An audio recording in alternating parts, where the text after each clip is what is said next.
Today we hear how financial cryptographer Ian Grigg met a man in a London pub who he was convinced must be Satoshi Nakamoto, the pseudonymous inventor of Bitcoin.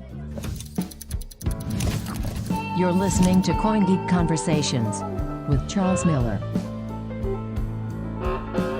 On last week's show, Ian described his early interest in Bitcoin and how he was worried about whoever Satoshi was because of the efforts being made to unmask the inventor. Today we find out what Ian decided he could do to help.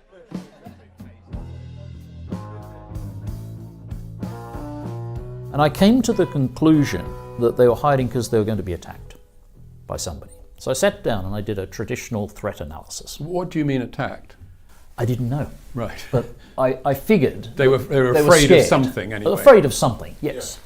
So I did a threat analysis, which is something we do in the security industry. Basically write down all the possible threats, and then you analyze each one and you assign them a number, and then you order them and you look at the ones at the top. It's a process.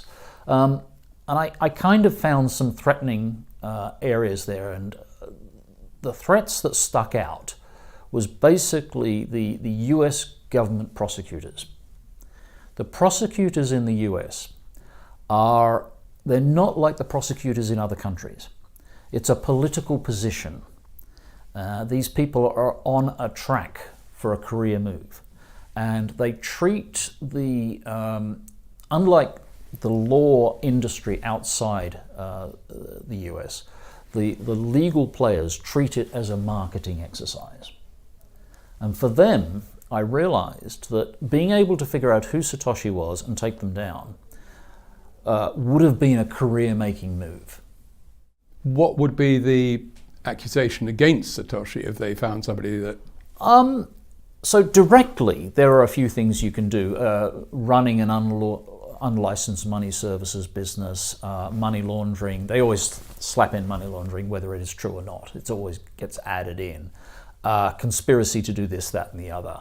And actually, that didn't matter because they're very good at constructing a list of accusations. In fact, they do it typically with 3 charges, and they expect 2 to get knocked out. Right. And as long as they've got the 1, then they're in control.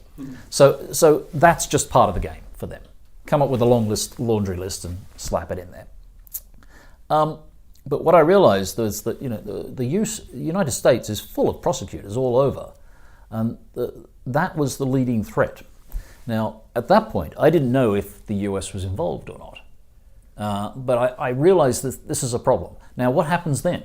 If you get these people hailed into court, dragged into court in front of these charges, we've got a very odd situation where Satoshi has invented something of fantastic potential benefit to the world, and here's some prosecutor who's figured out how to make a career-winning move and is going to destroy these people. And we should do something about that. Our industry, our sector, owes a debt of gratitude for this invention. And here we are going to watch the suicide of these people in legal terms. So I started thinking about the ways to protect Satoshi. And one of the things I came up with was the notion that in court, what plays out very well is various techniques, one of which is if you are acclaimed by the industry, then you have a certain standing. And this plays out with, for example, expert witnesses. You look at the number of degrees they have and the books they've written and long list of papers and so forth. But also awards. Awards are very important. So I figured, okay, what's the most important award in our sector? And it's the Turing Prize.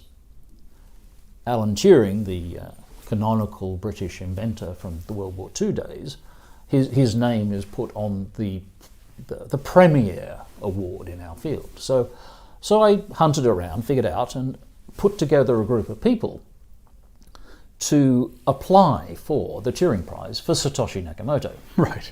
And we did that. We put the application in, and we spread the word around. And even that, just that little symbol, brought together a bunch of enemies in the field who agreed that this was a good thing to do, and it creates this sense that this is how we feel. When you say a bunch of enemies, We had the Ethereum people, the BTC I see. people. Yeah, they were all fighting each other. Yeah. They were fighting each other, but they were both contributing to Yeah. you have to put in 4 to 8 essays Yes, I see. from industry-leading people.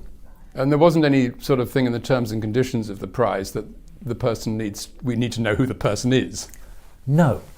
Right. I read the terms and conditions looking for precisely that point, and it wasn't there. And I wrote to them and said, is there a problem with this?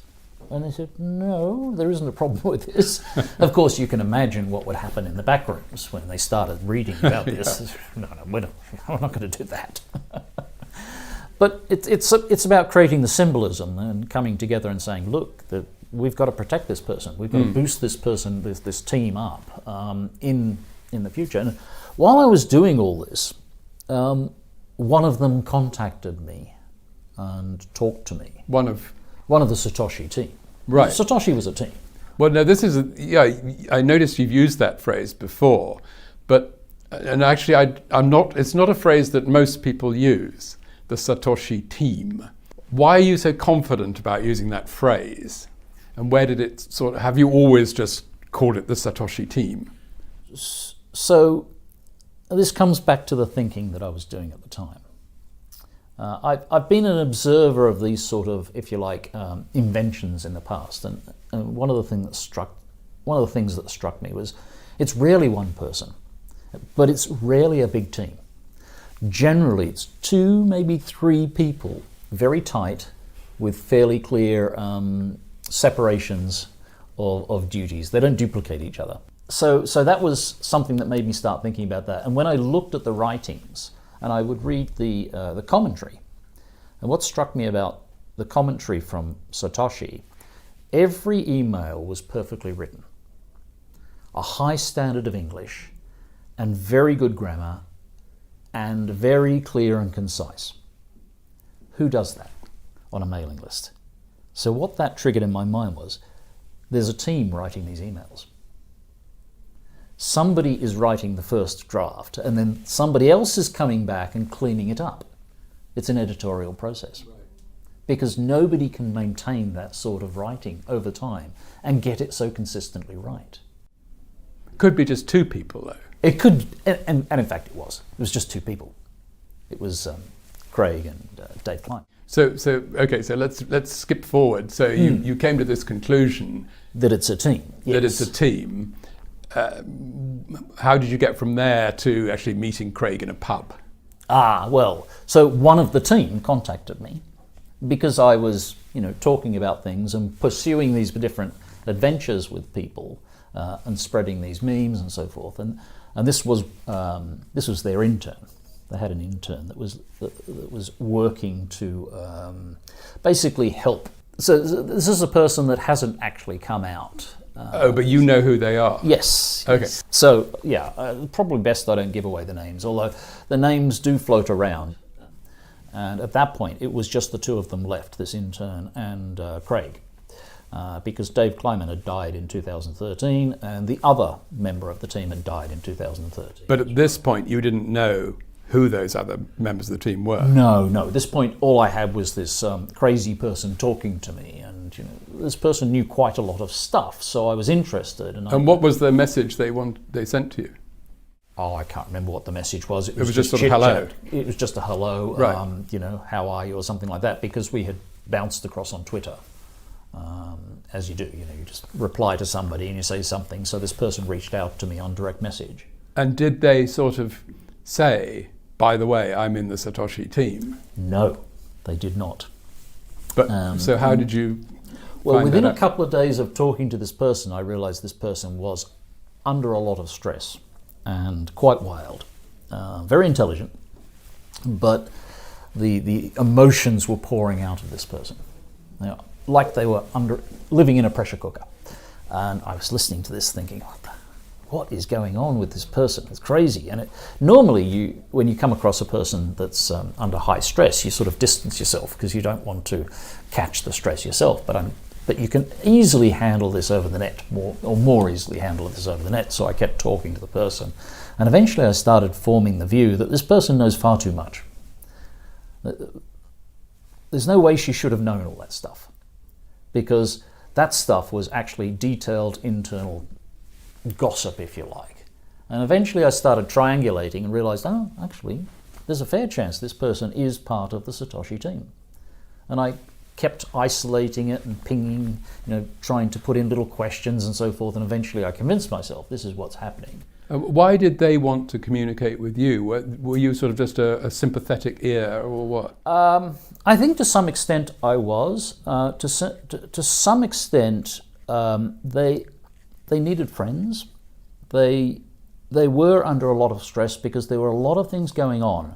They were under a sustained attack by hackers. Right, so it wasn't stress between this individual and the rest of the Satoshi team, or was it? I think the way it works there is that actually they did have a high stress environment between themselves, but it was the normal sort of stress environment that you see between people who are very close.